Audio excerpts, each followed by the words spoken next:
mic check, please. Hey everybody, welcome back to the Ducks Unlimited podcast. I'm your host, Chris Jennings. I'm your host, Dr. Mike Brazier. My name is John Gordon. I'll be your host. And I'm your host, Katie Burke.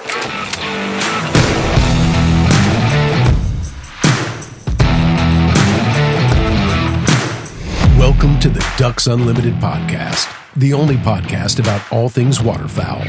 From hunting insights to science-based discussions about ducks, geese, and issues affecting waterfowl and wetlands conservation in North America. The DU Podcast, sponsored by Purina Pro Plan, the official performance dog food of Ducks Unlimited. Purina Pro Plan, always advancing.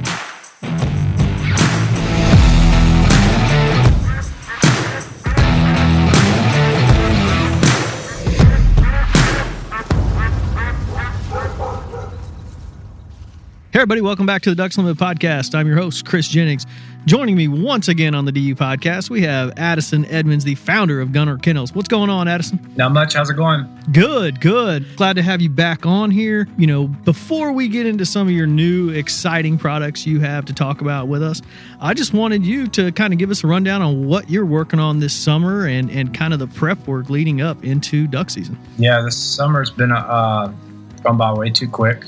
Finish up, one of our only family vacations last week with all the kids, and now they're ramping up to go to school. And we've had a busy summer. We're really clicking on new products and progress, and we brought a couple new people in, and we're bringing some more, hiring for some new roles. So yeah, been busy, and then I keep pushing off a meeting, but I've got a meeting coming up about travel. So I feel like I'm just going to push that off until September, and then it's just gone from then on out.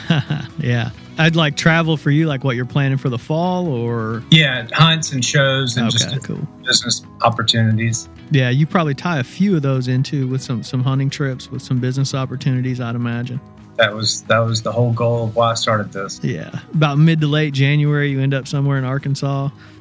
Yeah, nice. That's perfect. That's exactly how you should do it. I wish it worked out that way for me. Sometimes it does, sometimes it doesn't. Sometimes it's that fall time of year where we're so busy, you don't get a chance to get out. I tell people all the time, I hunted more before I worked for Ducks Unlimited magazine. And so, but that's how it works out sometimes. But I get my fair share in. What kind of training things are you working on now with your dog? I know, how old is your dog now? He turns 2 in November. 2, so okay, yeah. Chevy, he's doing good. He's a good-looking dog, and he is, I think he just got his season passes. So we've kind of got a cool relationship with Miles Durham from SOK Fox Ridge up in Kentucky. He's an hour and a half away.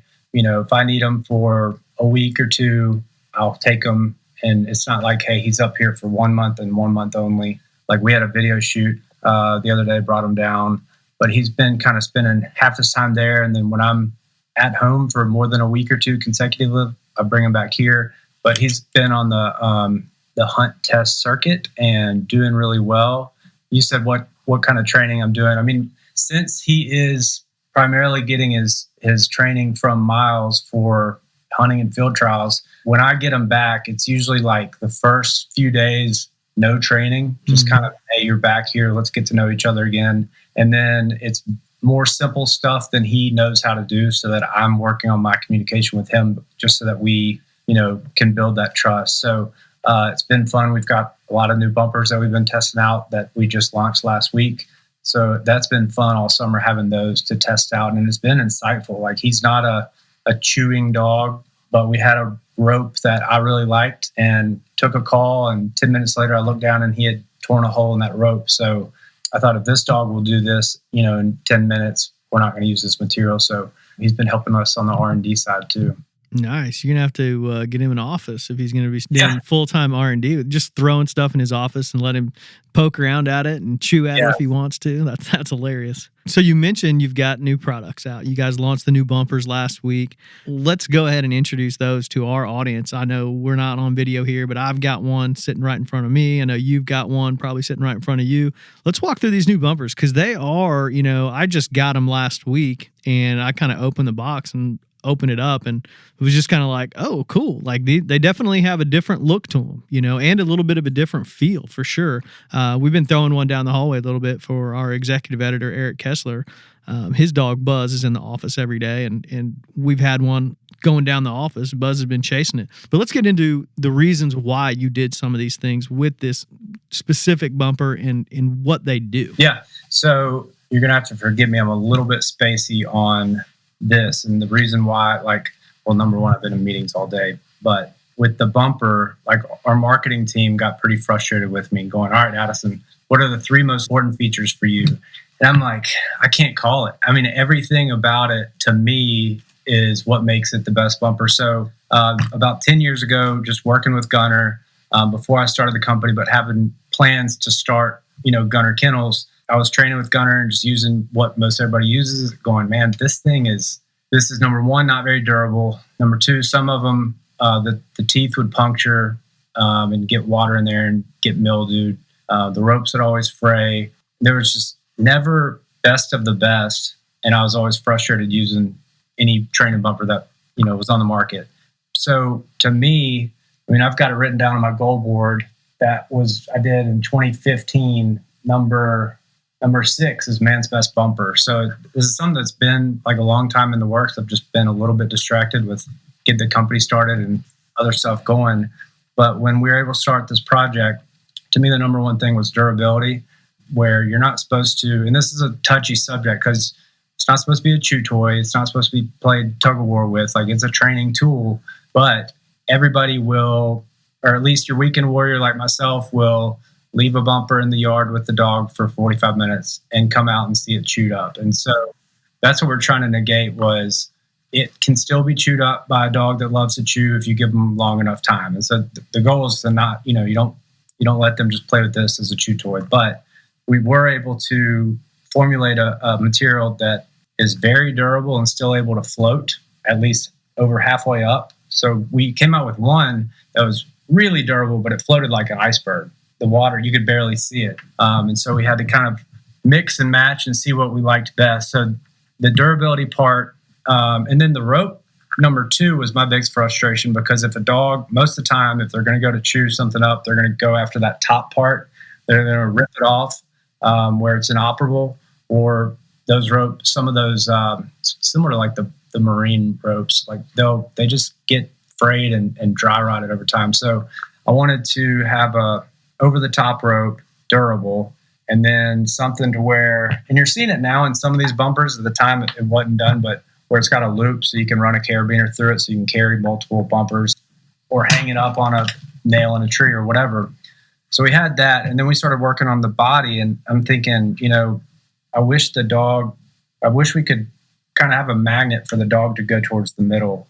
Where we came was, necking it down in the middle. So what we've seen is most of the time they're going to grab it in the middle. And then being able to add your feathers on the inside of the bumper, put the cap on so that instead of using electrical tape or zip ties on the outside of your bumper in that last 2 sessions, you can kind of protect those feathers a little bit more while still, the scent's going to come through those holes. So with that all combined, we were pretty happy with the direction we're going. The development was one of the, most seamless that we've had. We found a great manufacturer that's really easy to work with, and we would make changes on the fly or last second like we always do, and they were able to make it work. And so, to me, I couldn't tell you top 3 features, but I think it's pretty cool that just from testing it, some people like throwing it with their finger in the middle of the hole on the top of the rope. Some people like the knob design, so we just put in half the knob on the bottom. Some people liked it shorter. Some people liked it longer, so we just made that an option where you can, pop that rope out and change the location of the clip to make it longer or shorter. So what exactly is the material that it's made of? Because, you mentioned bumpers that you'd used in the past, dogs poke holes in them, or sometimes they're too hard. They just seem to just kind of rattle around in a dog's mouth. And this seems to be, it is, it's super unique in a sense that it's almost like I can't even describe it, almost like a dense EV foam type material that, it's going to take a lot to poke a tooth through this. Yeah. I can't tell you the technical name for it. I'm supposed to know it. I just can't say. I don't know how It's to soft. say it. It's soft but durable. It's essentially it's a proprietary foam rubber mix. Cool. Yeah, that's a perfect description of it. It's a harder foam, rubbery. Yeah, that's cool. So there's other bumpers that might be just foam. It doesn't absorb water. We poked it with a bunch of holes with a knife, put it underwater for 2 hours, and weighed it with a really like tight tolerance scale, and it weighed the exact same. Like it just does not take on water. And so if it was all rubber, it would more like sink. If it was all foam, I don't think you'd have it dense enough. I think it wouldn't be as durable. So it's a unique blend. We're the only ones that are using it, and it's really interesting. I'd like to try to incorporate this material with other products that we're working on.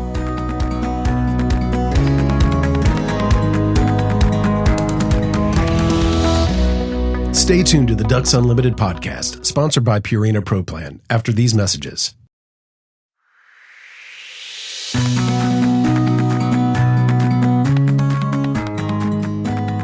You kept mentioning the rope, which, I mean, I understand why it's kind of a comparison to the ropes on more traditional bumpers. But I mean, it's not really a rope as much as it is like a super dense rubber material that, you know, feels like it's going to be really, really durable, but also serves that purpose as the rope. How did you guys come up? Was there an idea like, all right, we're just going to do away with that rope? Yeah, that was, to me, it's like the door on the kennel. Like it needs to be the cherry on top. It doesn't just need to be another part. Like the rope needs to be better than almost the whole body of the bumper. So I haven't found a dog that can tear up that rope yet.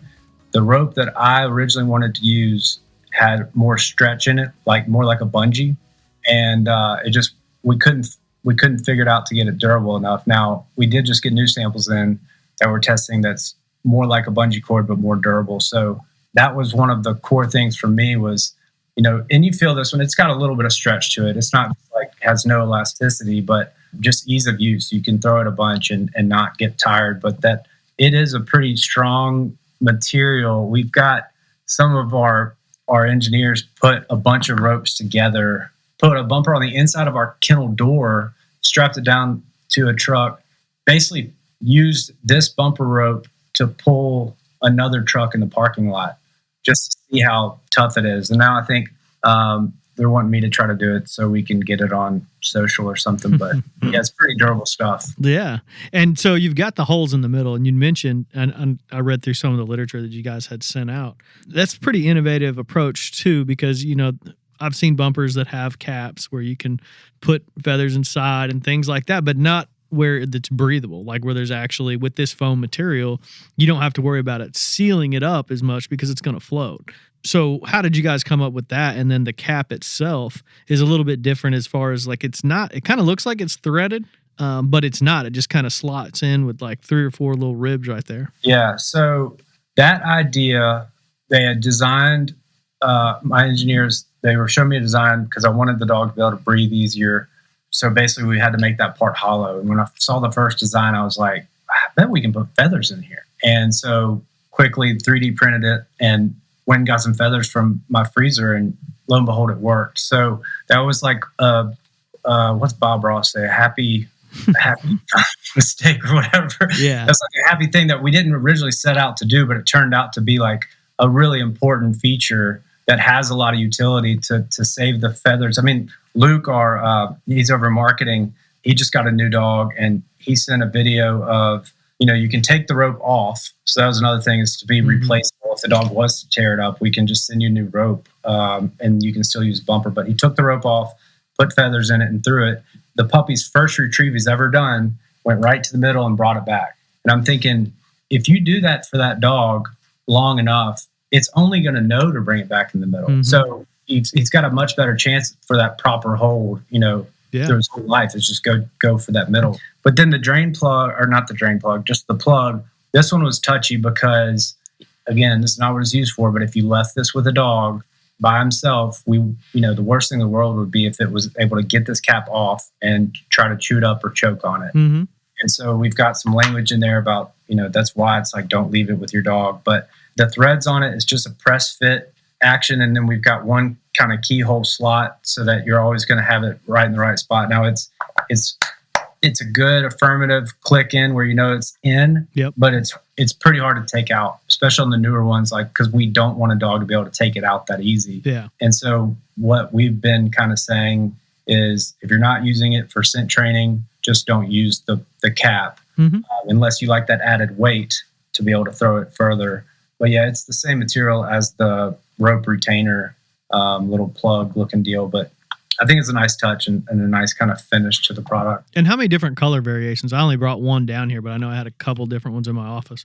Right now it's 3, orange, white, and then black and white flasher. And, through this process, and I think we sold out of the black and white flasher pretty quick, but we're getting some more in soon. But through this process, we learned more about a dog and what they see and how they see their, different colors. And I think there's an education piece there because I think I knew pretty early on that orange was kind of a blind or hard for them to see. I don't think I fully realized that the difference between white and a black and white so they can identify it better on say up in the air, over water, over grass. And so I'm planning on doing more colors because there's some other colors that they can see really good. But I was at a dock diving competition and somebody was using an orange bumper for their dog. And I'm thinking if that's harder to see and you want your dog going after that bumper, it doesn't need to be orange. Yeah. So the orange looks cool. So I think that's why most people buy it. I don't know if they fully understand the, just the education piece around how dogs see. Yeah. I always thought it was because the trainer can see it better. That kind of hunter orange almost, kind of jumps out. Yeah. That's part of it. So the dog that won't distinguish from 4 or 5 other colors. So I think green up against green grass, the dog's not gonna be able to see it that well. But the trainer can see it well, so he can mark in case the dog can't. I guess if you're doing scent training too, that's probably a big deal. You don't want the dog to visually see it right off the bat. You want it to actually use its nose and hunt him down. So there definitely, I'm sure, is a valid.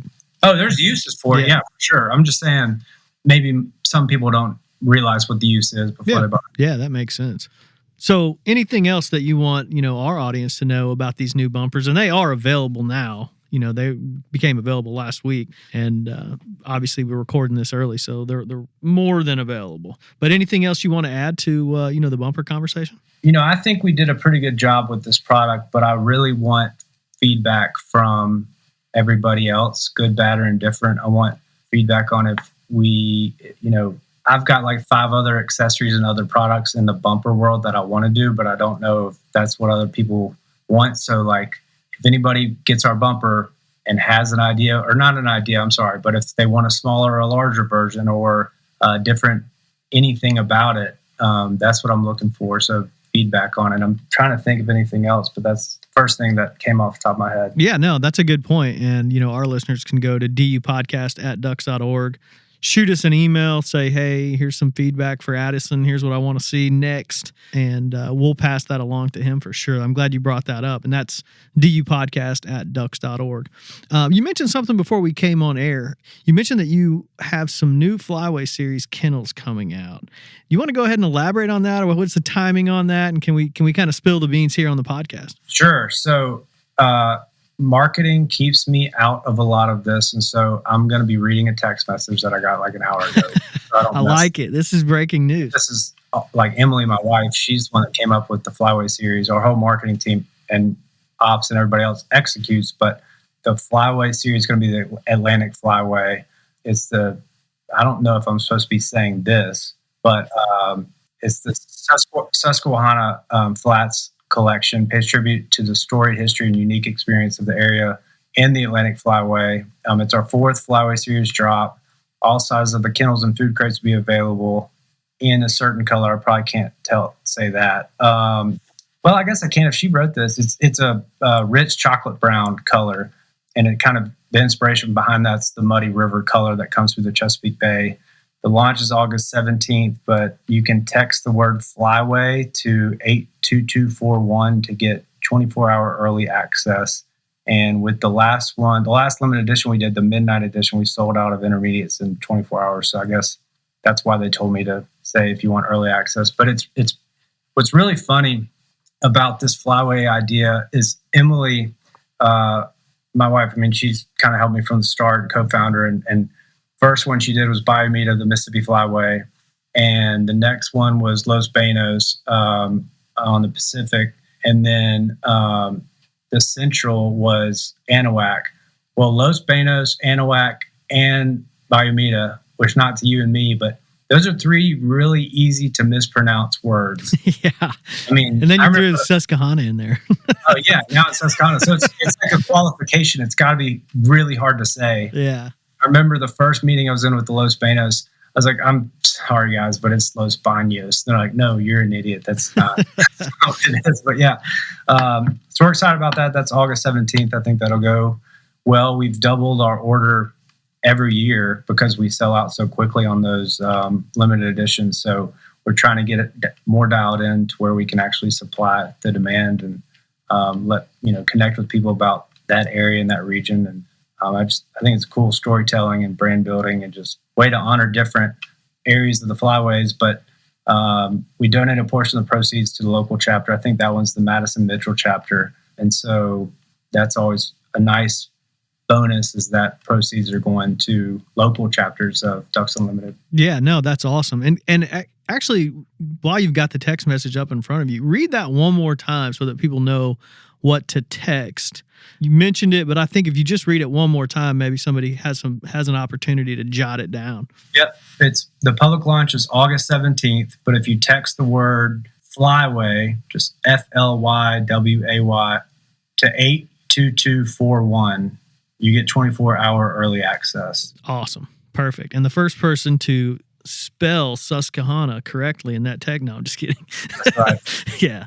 So are you guys planning on additional Flyway series? As you guys, these have been super popular. Like you said, it's a great way for your customers to relate not only to your products, but also to some areas that maybe they hold, true to their heart, as far as, Susquehanna, all the areas that you mentioned, especially, Chesapeake Bay region is just has such a rich waterfowling history. I mean, I think that was a fantastic choice on your part.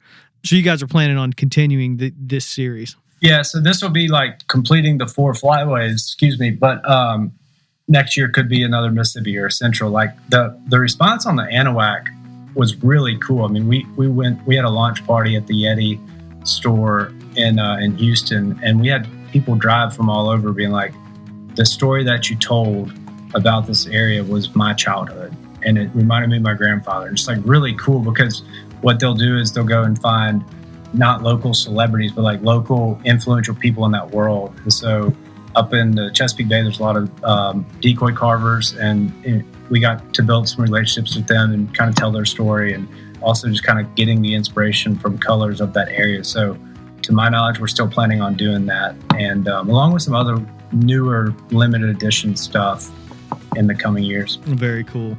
Awesome. Well, hey, Addison, this has been great conversation on all the new Gunner products. I mean, I think people are excited about it, especially, an opportunity to get a first crack at 24 hours before you release. I mean, I think that's pretty cool. Announcing, I'm sure you'll announce that other places, but cool that you took the opportunity on the DU podcast to reach out to our listeners to see if they want to get that first shot. That's been great. But yeah, no, this is fantastic. And as always, I'm sure we'll have you on the podcast again here probably within a couple months. Yeah. No, thanks for having me. That was great. I'd like to thank my guest, Addison Edmonds, the founder of Gunner Kennels, for joining me today and talking about new bumpers and potentially, some awesome opportunities to be first in the door on a new Flyway series, kennel, and other accessories. I'd like to thank our producer, Chris Isaac, for putting the show together and getting it out to you. And I'd like to thank you, the listener, for joining us on the DU podcast and supporting wetlands conservation.